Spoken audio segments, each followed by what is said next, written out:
Assalamualaikum warahmatullahi wabarakatuh. Perkenalkan, nama saya Lilis Elis Rusmiasi dari kelas 12 IPS 2. Di sini saya akan menceritakan tentang Insinyur Soekarno, perjuangan dalam meraih kemerdekaan. Presiden pertama Republik Indonesia ini bernama Soekarno, atau mungkin kita lebih akrab mendengar panggilan Bung Karno. Soekarno lahir di Blitar pada 6 Juni 1901. Masa kecil Soekarno hanya beberapa tahun hidup bersama orang tuanya di Blitar.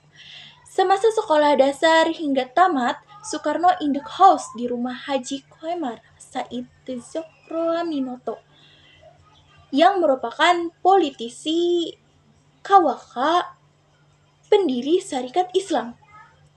Kemudian melanjutkan sekolah di HBS.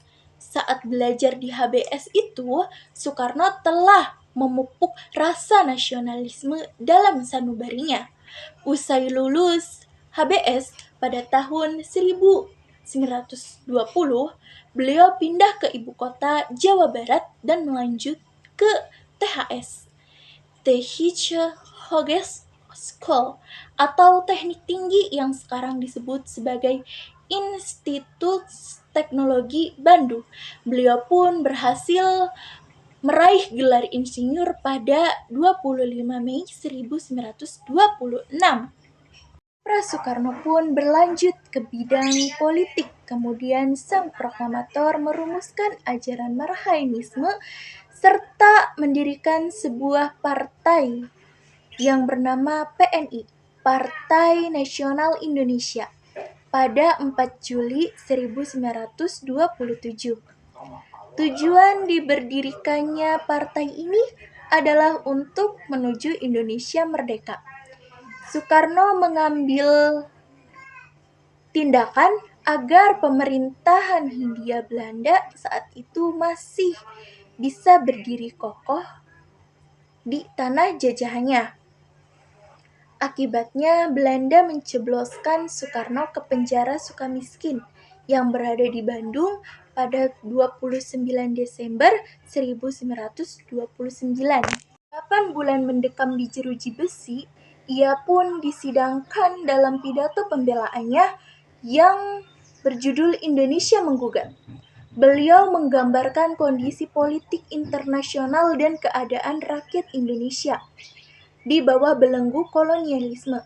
Pembelaannya itu membuat Belanda semakin marah, sehingga pada Juli 1930 PNI dibubarkan.